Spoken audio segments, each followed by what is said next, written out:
لیکن باپ کی اہمیت پر گفتگو کم ہو پاتی ہے۔ سب سے پہلی بات تو یہ ہے کہ ماں کا رشتہ بہت مقدس ہے، لیکن پورے قرآن میں اللہ نے ماں کی قسم نہیں یاد فرمائی، اللہ نے قرآن میں باپ کی قسم یاد فرمائی۔ اللہ قرآن میں فرماتا ہے لا اقسم بہذا البلد، اے محبوب اس شہر پاک کی قسم، وانت حل بہذا البلد، اور جس شہر میں آپ چل پھر رہے ہیں، جس شہر پر آپ کے قدم لگے ہیں، اس شہر کی قسم، ووالد وما ولد، اور باپ کی قسم اور بیٹے کی قسم۔ تو اللہ تعالیٰ نے ماں کی قسم قرآن میں یاد نہیں کی بلکہ باپ کی قسم یاد کی۔ اسی لیے فقہا فرماتے ہیں کہ ماں پر افضلیت باپ کو ہے۔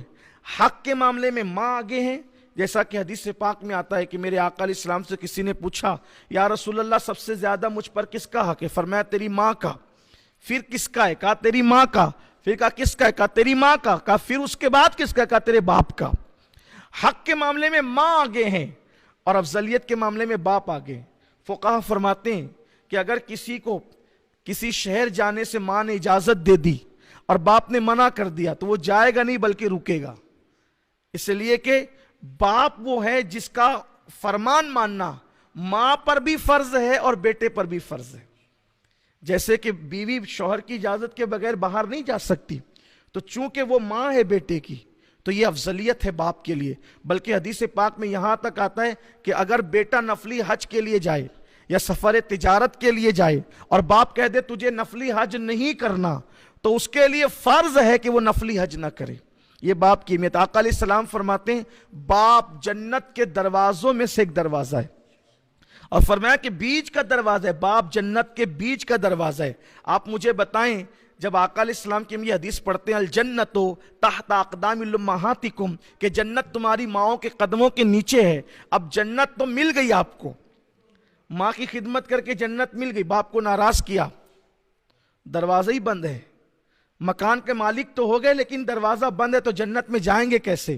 دیکھو میرے نبی کی حکمتوں پہ قربان، ماں کے ان قدموں کے نیچے جنت بتا دی، لیکن پورا کریڈٹ جو ہے پورا صحرا باپ کے سر باندھ دیا کہ ماں کی خدمت کرنے پر جنت ملنی ہے، لیکن اس وقت تک دروازہ کھلے گا نہیں جب تک کہ باپ راضی نہیں ہوگا۔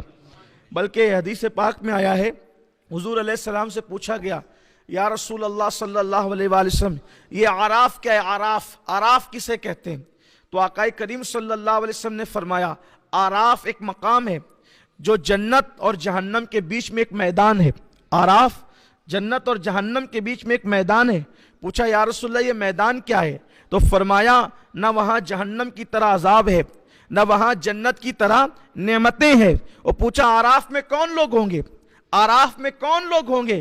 تو میرے آقا علیہ السلام نے فرمایا جن لوگوں نے باپ کے حکم کی نافرمانی کرتے ہوئے اللہ کی راہ میں جہاد کیا تھا۔ باپ نے منع کیا جہاد کے لیے مت جا، باپ نے منع کیا جہاد کے لیے مت جا، اور وہ جہاد کے لیے گیا اور پھر اللہ کی راہ میں شہید ہو گیا، اور اللہ کی راہ میں شہید ہوا تو قرآن نے اس کے بارے میں کیا کہا؟ وَمَا تَقُولُوا لِمَنْ يُقْتَلُ فِي سَبِيلِ اللَّهِ أَمْوَاتٌ بَلْ أَحْيَاءٌ وَلَكِنْ لَا تَشْعُرُونَ۔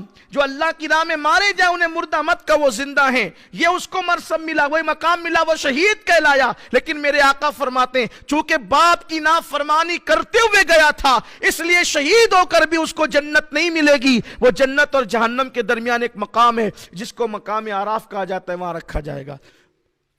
اگر ایک گھر میں باپ بیٹے رہتے ہوں، ایک گھر میں باپ بیٹے، تو کم سے کم بیٹے پر اتنا ضروری ہے کہ صبح کی پہلی ملاقات میں باپ کے لیے اٹھ کر کے کھڑا ہو جائے، یعنی بیٹھے بیٹھے باپ سے نہیں مل سکتا۔